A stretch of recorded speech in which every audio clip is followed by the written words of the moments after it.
como había mencionado en la clase anterior, en este caso la seguridad es más importante, entonces la botella debe soportar más presión, porque en caso de soportar menos podría estallar en cualquier situación. Muy bien. En la segunda opción, lo que tendríamos es que nosotros estaríamos trabajando prácticamente al borde de la presión, ¿no?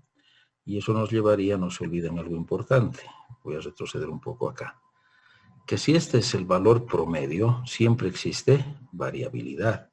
Los valores se pueden colocar por encima y por abajo. Y si nosotros estamos trabajando al borde de la presión de resistencia, algunas botellas estarían por debajo. Entonces no sería muy adecuado, o no sería nada adecuado, el plantear esta hipótesis en la cual estaríamos trabajando al límite. ¿No es verdad? Muy bien, entonces, de las dos opciones que son unilaterales, elegiríamos la primera opción. Esa es la forma en la cual tenemos que plantearnos, analizar lógicamente qué es lo que nosotros nos llevaría a conclusiones más fuertes, ¿no? Que nos permitan afirmar una u otra situación. Bien, ¿cuál es el procedimiento para poder elaborar las pruebas de hipótesis? Lo primero no está acá, pero viene a ser lo más importante. ¿Cómo nosotros vamos a definir el tipo de experimento? ¿No? Esto va a ser en base a muestras, en base a voluntarios que van a participar en las pruebas, etc. Pero esto sale fuera del alcance de la asignatura. Por lo tanto, nosotros vamos a asumir de que la parte experimental ya ha sido decidida y lo único que estamos haciendo es colectar los datos. Entonces, para examinar los datos muestrales, lo primero que tenemos que identificar cuál es el parámetro de interés que a nosotros nos sería de utilidad.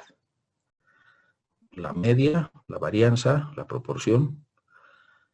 Luego establecemos la hipótesis nula, es decir, aquella hipótesis en la cual nosotros tenemos una fuerte convicción y además que es la hipótesis que nosotros desearíamos rechazar. Luego planteamos la hipótesis alternativa, ¿no? Que sea la adecuada, si va a ser unilateral superior, si va a ser unilateral inferior o si va a ser bilateral. Y luego seleccionamos su nivel de confianza o significancia, que vendría a ser el error que nosotros estaríamos dispuestos a cometer. Una vez hecha esta primera etapa, obtenemos los datos muestrales, ¿sí? Calculamos el estadístico de prueba, ya va a ser el promedio o la varianza o la proporción, y establecemos en base a alfa la región de rechazo. Luego calculamos las cantidades muestrales necesarias para el estadístico y finalmente tomamos la decisión. Entonces este es el protocolo a seguir para lo que significan los test de hipótesis. Bien, los test de hipótesis entonces van a ser en base a los parámetros poblacionales que nosotros ya los conocemos, que van a ser el promedio, la proporción si es una distribución discreta y finalmente la varianza. Y ahí vienen las diferentes pruebas que nosotros podemos realizar. Entonces, pueden haber test de hipótesis sobre la media cuando nosotros conocemos la varianza. Si la varianza fuera un dato histórico que nosotros podemos obtenerlo, entonces el test de hipótesis que planteáramos va a estar referido a la distribución normal. ¿De acuerdo? Si no fuera conocida la varianza, vamos a tener que utilizar la distribución t-student. Cualquiera que sea la distribución que nosotros utilizamos, siempre en base a si conocemos o no la varianza, esta va a ser la situación que nosotros nos vamos a plantear. Vamos a tener una región de aceptación de la hipótesis nula, ¿no? En la cual somos incapaces de rechazarlo. Ya les había dicho, no podemos hacer afirmaciones absolutas, porque acá estamos haciendo muestreo. No tenemos un conocimiento cabal de la población. Entonces, las regiones de rechazo van a ser justamente alfa, si es que es una prueba unilateral. Si es bilateral o de dos colas, va a ser alfa medios. Y estas serían las regiones en las cuales rechazaríamos la hipótesis nula. ¿De acuerdo? Entonces, en vez de calcular valores del promedio, nosotros vamos a trabajar con los valores que corresponden a el Z si es que es la distribución normal, o T si es la distribución de student, cuando estemos analizando promedios de distribuciones continuas. Veamos un ejemplo. Vamos a volver al ejemplo del combustible, en el cual habíamos dicho que necesitábamos que en promedio tenga una velocidad de 50 centímetros por segundo. Además de pruebas históricas, experimentales, sabemos que la desviación estándar es igual a 2 centímetros por segundo. Por lo tanto, nosotros conocemos la varianza. En este ejemplo se han seleccionado 25 tests, es decir, se tiene un tamaño de muestra de 25, y en esa muestra se ha obtenido un promedio de 51,30 centímetros por segundo. ¿Sí? Esa es la velocidad.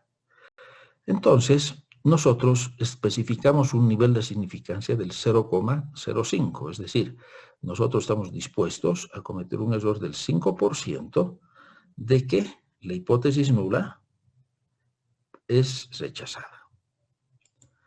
Muy bien, entonces, en base a lo que hemos planteado, nuestro parámetro de interés va a ser el promedio de combustión.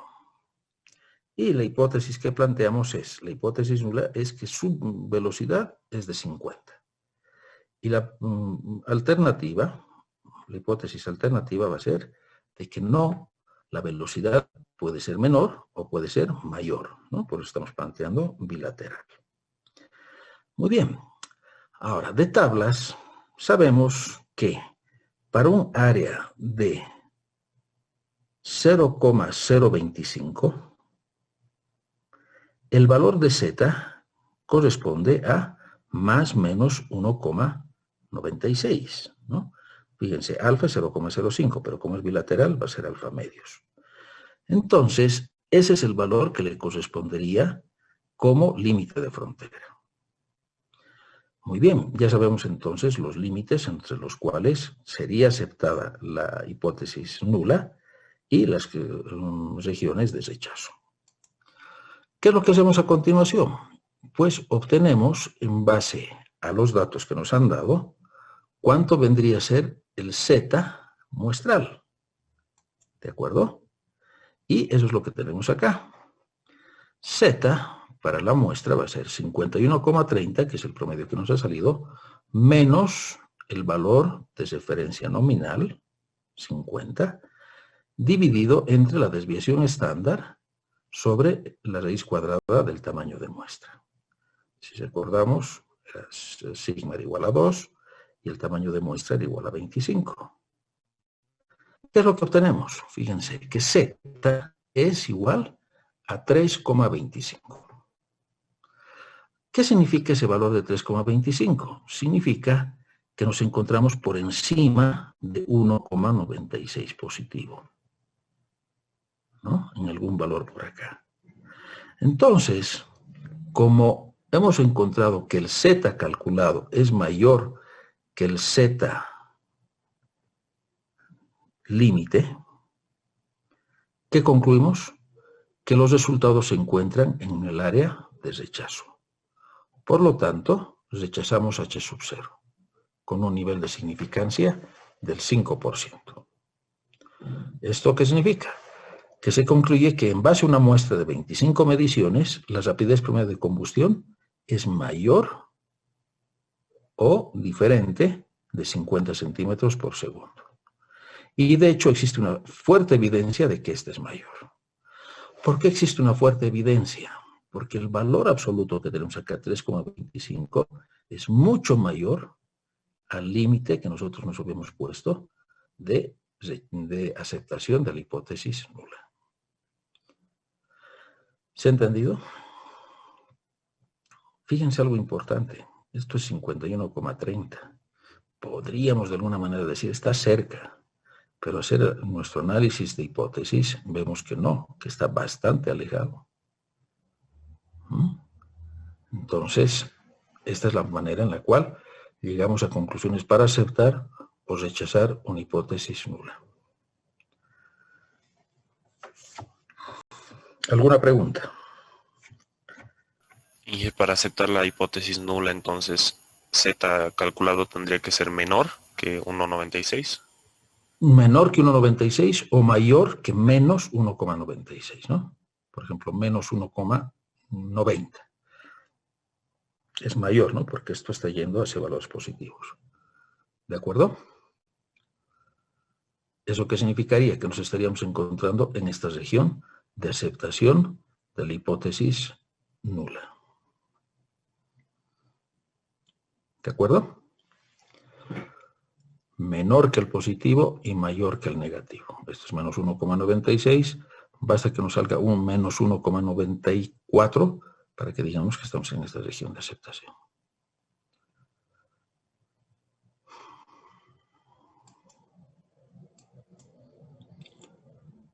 Veamos otro ejemplo. Una población normal con varianza conocida. Como tenemos la varianza conocida, podemos utilizar la distribución normal. El promedio que nos dan nominal es de 30. ¿De acuerdo? Sacamos un tamaño de muestra de 10. Fíjense, el tamaño de muestra es diferente, es mucho menor que en el anterior ejemplo. Y seguimos trabajando con un nivel de significancia del 5%. De nuestra muestra, encontramos un promedio de 27. Entonces, nuevamente podemos plantear una hipótesis bilateral. Es decir, que nosotros nominalmente quisiéramos que el valor sea 30. Y la hipótesis alternativa sería que es diferente de 30. ¿Qué significa eso? Que puede ser mayor o que puede ser menor. ¿Cuál va a ser el estadístico? El estadístico va a ser Z. ¿Por qué? Porque conocemos la varianza poblacional, ¿no? Sigma. Entonces, reemplazando los datos, encontramos 27, que es el promedio de la muestra, menos el valor nominal, ya nos da un valor negativo. Estamos trabajando en esta región. Y de la raíz, ¿qué es lo que encontramos? La raíz cuadrada, porque esto es sigma, ¿no? El cuadrado. La raíz de 20 sobre 10, 1,4142. Y que nos da menos 2,12. Este valor es menor que menos 1,96. Está por acá. Entonces estamos en la región de rechazo nuevamente. Y nuevamente, ¿qué es lo que tendríamos? Tendríamos una fuerte convicción de que el promedio es diferente del valor nominal que nosotros nos hemos dado. ¿Por qué? Porque está bastante alejado del valor límite de menos 1,96. Entonces, ¿qué va a ser esto? Se puede rechazar h sub 0 porque menos 2,2 está en la región de rechazo con un nivel de significancia de 0,05. Y se concluye que el promedio no es igual a 30. ¿Cuánto es ese promedio? No sabemos. Lo único que yo sé es que no es igual a 30, porque esa es la hipótesis que yo me he planteado.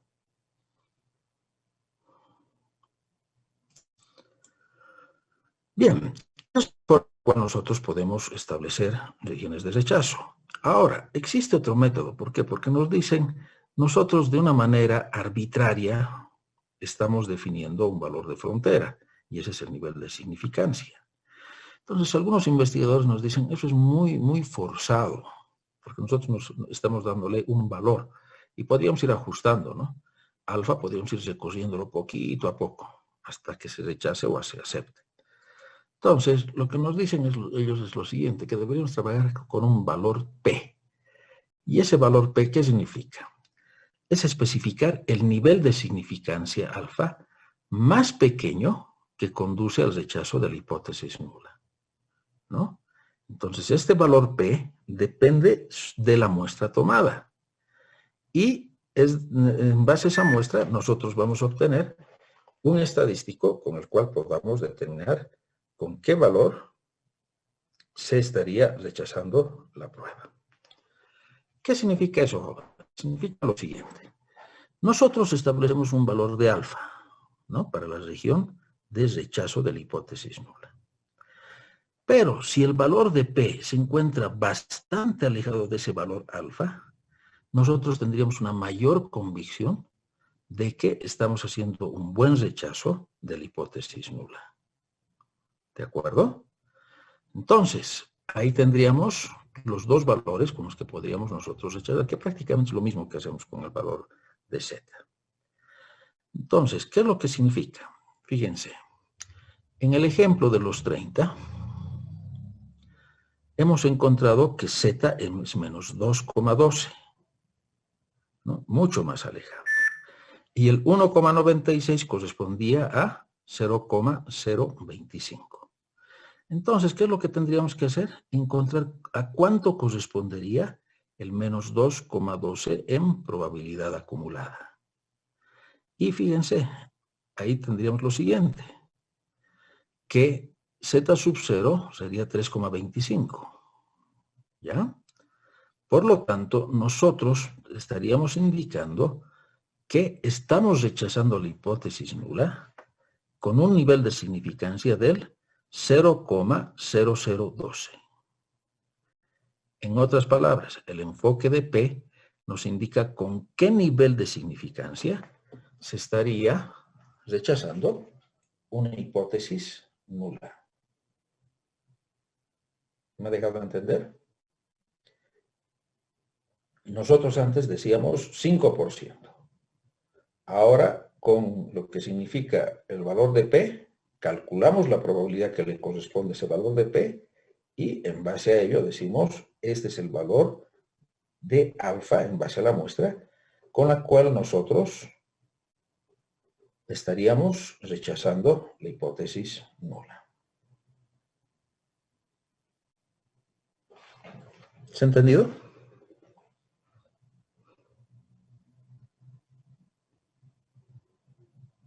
Sí, Inge, se ha entendido. Perfecto. Entonces, ese valor de P está bastante alejado de lo que es el valor de alfa que nosotros nos hemos dado. Entonces, tenemos mucha más convicción de que nuestra prueba es lo suficientemente convincente. ¿Qué pasa si las varianzas son conocidas para la comparación de dos medias? ¿No? Bueno, entonces acá lo que tenemos que hacer es nuevamente plantear el tipo de análisis que vamos a hacer. Si va a ser bilateral o si va a ser unilateral. Si va a ser bilateral, por supuesto que el nivel de significancia debemos dividirlo entre dos. Pero acá viene lo importante. Si nosotros conocemos las varianzas, nuevamente debemos trabajar con la transformada Z y, obviamente, referido a la distribución normal. Pero tal como les explicaba en intervalos de confianza, si bien restamos los promedios, siempre sumamos las varianzas, porque las varianzas siempre se suman. ¿De acuerdo? Entonces, en base a esos criterios, nosotros podemos establecer nuestra prueba de hipótesis. Veamos un ejemplo. Se desea reducir el tiempo de secado de una pintura, ¿no? Entonces se está desarrollando una nueva pintura. Se prueban dos fórmulas de la pintura. La fórmula 1 es la normal, es la que siempre se trabaja, y la fórmula 2 posee un ingrediente de secado que se espera reduzca el tiempo de secado, ¿no? O el tiempo en el cual se seca la pintura.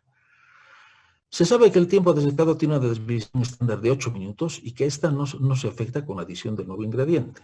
Consecuentemente, esta desviación estándar vale para la fórmula 2 y para la fórmula 1. Se pintan 10 especímenes con la fórmula 1 y 10 con la fórmula 2.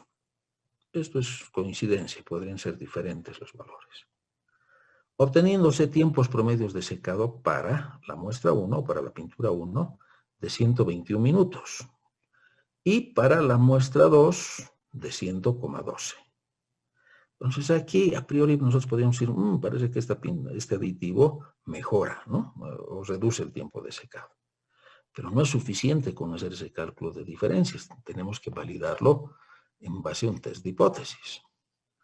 Entonces, ¿a qué conclusión se llega sobre la eficacia del nuevo ingrediente utilizando un nivel de significancia del 0,05? Muy bien. ¿Qué tipo de hipótesis vendría a ser esta? ¿Bilateral o unilateral? Fíjense, ¿qué es lo que estamos buscando?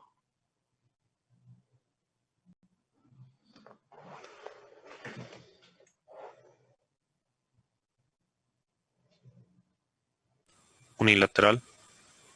Unilateral, ¿no es verdad? Unilateral. Entonces, lo que tendríamos es lo siguiente. La cantidad de interés, nuestro límite, la hipótesis nula, que ambos tipos de pintado son iguales. Es decir, no interesa que le pongamos el aditivo, ambas pinturas tienen el mismo tiempo de secado.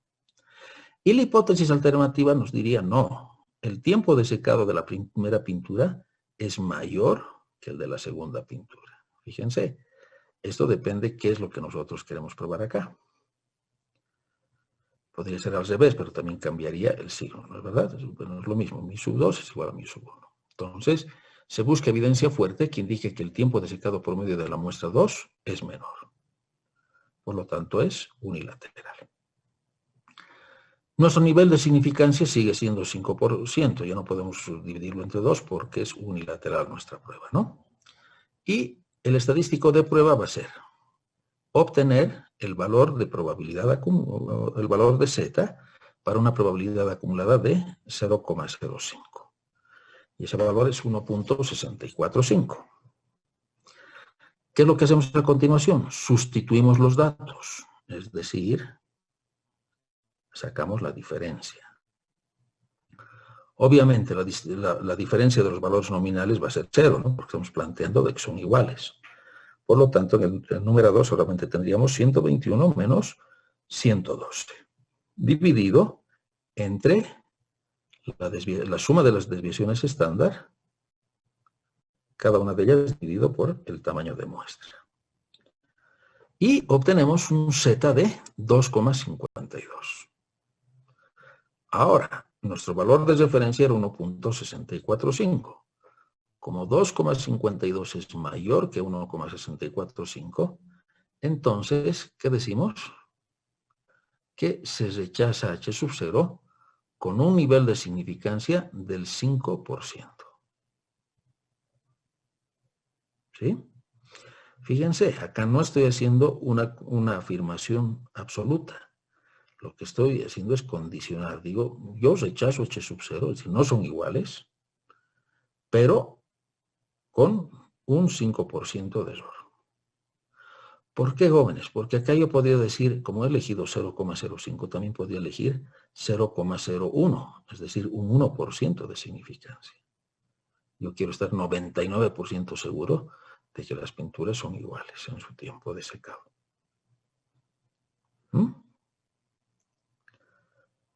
Y en base a este valor, fíjense, de 2,52 obtengo el valor de P. Saco el valor que le correspondería y es de 0,0059. Ese sería el área que le corresponde, ¿no? Por encima de 2,52. Nos diría que se rechaza H sub 0 para cualquier nivel de significancia que sea mayor o igual a una probabilidad de ¿cuánto? Del 0,6%, ¿no? 1, 2, esa sería. Entonces, acá tenemos una conclusión bastante fuerte de que el aditivo efectivamente acelera el tiempo de secado. Otra cosa es si es que nosotros estamos conformes con los tiempos. Esa es otra cosa. Cuidado. Por ahí para mí 102 no me es suficiente. Bueno, esa es tu opinión subjetiva. Lo que te está dando la hipótesis es que efectivamente mejora. Ahora, que tú no estés satisfecho con ese tiempo es otra cosa. ¿De acuerdo? Muy bien. Esa es entonces la incidencia que tendríamos. Ahora bien, fíjense algo importante en estas pruebas. En el ejemplo anterior, se supone que fueron asignados de manera aleatoria 10 especímenes a una fórmula y 10 a la otra. Y luego se aplicó la pintura en un orden aleatorio en cada espécimen, hasta pintar los 30. Es decir, todo es aleatorio. Los 10 se los mezcla, obviamente, y se pinta en diferentes lugares, para que no exista una tendencia a hacer que una u otra pintura funcione mejor. Muy bien. Esto entonces, con la aleatoriedad, minimiza un error inducido en el análisis. ¿Qué pasa en pruebas en las cuales tú conoces quiénes son los afectados? Por ejemplo, en pruebas médicas. Entonces, en estos casos, se hace un seguimiento de todos los individuos con pruebas observacionales. Esto es aleatorio y acá es de observación. ¿Cómo evolucionan los pacientes? Y acá no podemos asignar de manera aleatoria un tratamiento. ¿Por qué? Es decir, darles a los fumadores o no fumadores. ¿Por qué? Porque acá existen otros factores que influyen en el comportamiento del experimento, el resultado del experimento que nosotros buscamos. Fíjense, en algunas actividades nosotros podemos reducir ese error efectuando las pruebas de manera aleatoria. ¿Qué significa eso? Viene el pintor y tiene 20 latas, pero él no sabe qué lata le corresponde a qué pintura. Y además él no las toma una a una de manera consecutiva, sino que va tomándolas de manera aleatoria, la primera, la penúltima, ¿no? De manera aleatoria. En este caso no puedo hacer eso porque yo sé quién es el enfermo. Entonces tengo que observar cómo evoluciona en el tiempo. Y eso es lo que está pasando con la vacuna para el coronavirus. Y lo que sucede, ¿no? Ustedes saben que se han detenido esas pruebas porque algunos voluntarios han fallecido. Entonces tenemos que ver qué otras causas han podido influir en que la vacuna no habría funcionado.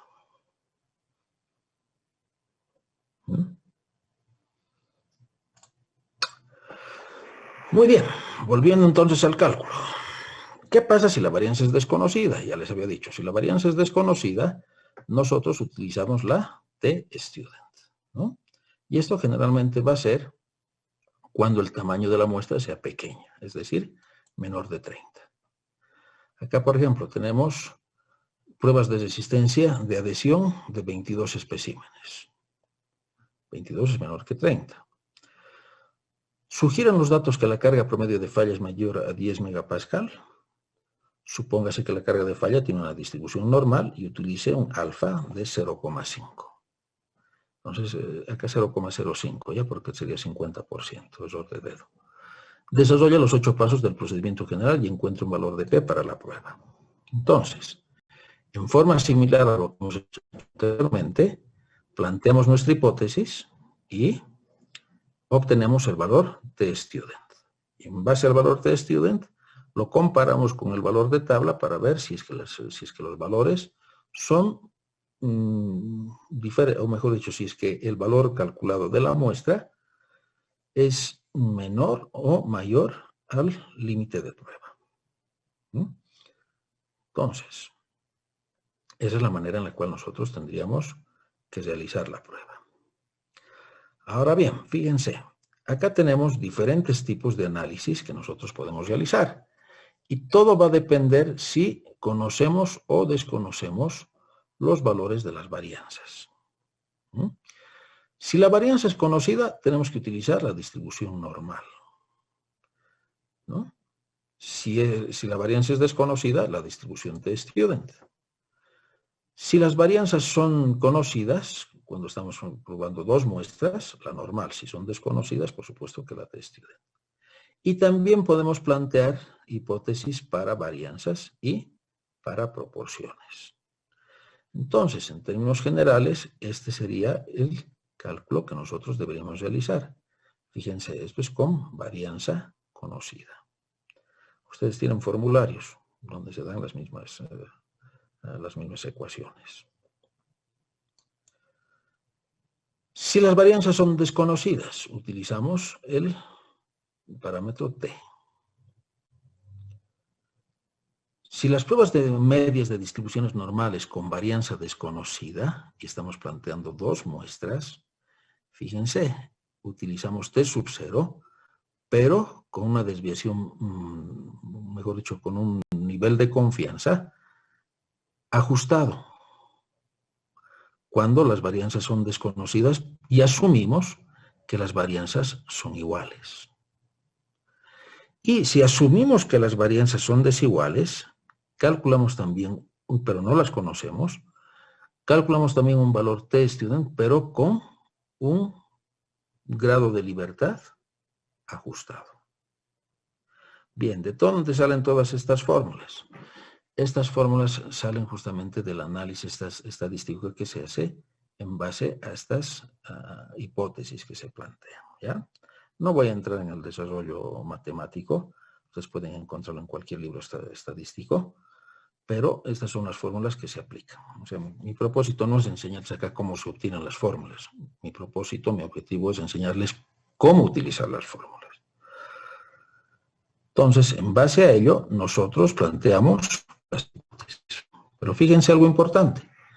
Nosotros hemos asumido que las varianzas son iguales o asumimos que las varianzas son desiguales. Por lo tanto, si nosotros estamos haciendo estamos aceptando estas afirmaciones, lo primero que tenemos que realizar es testear si efectivamente esas varianzas son iguales o desconocidas. Por lo tanto, también debemos realizar pruebas de hipótesis de varianzas. En el caso de existir un solo promedio o una sola muestra o población, va a ser para determinar cuán grande es la variación que se tenga. ¿De acuerdo? Esto lo vamos a ver con más detalle en la próxima clase. Simplemente les estoy dando una introducción. Y cuando se trate de dos muestras y nosotros estemos asumiendo que son iguales, entonces vamos a tener que testear si efectivamente son iguales. Y para ello utilizamos la distribución de Fisher, ¿no?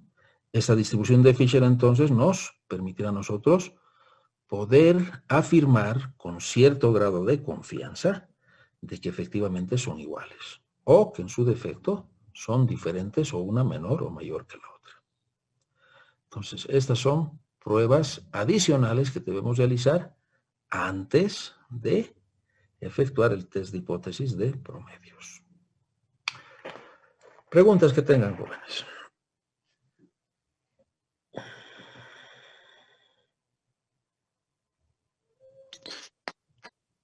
Ingeniero, no entendí la parte del error tipo 1 y error tipo 2. No sé si podría volver a explicar, por favor.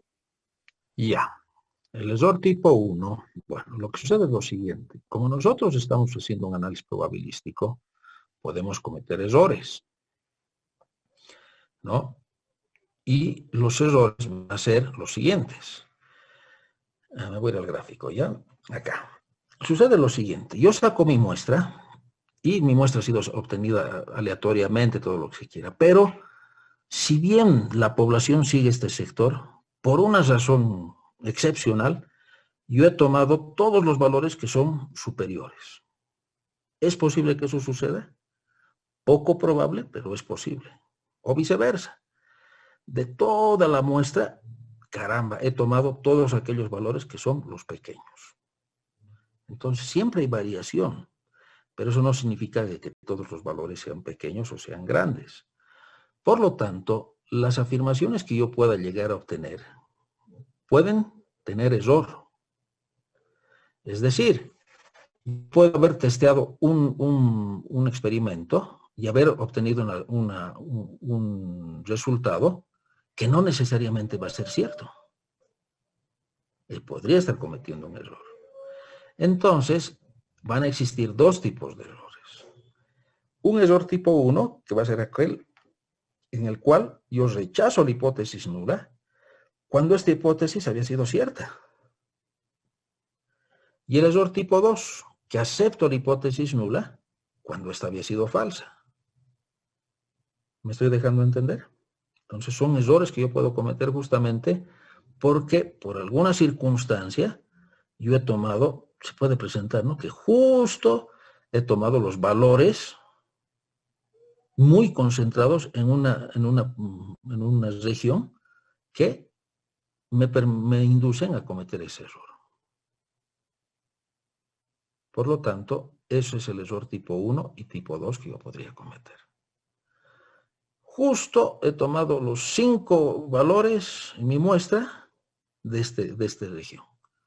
Y con eso rechazo la hipótesis nula. Pero no, habían sido los únicos 5 valores. Los demás están dentro de esta región. Entonces, estoy cometiendo un error. O viceversa.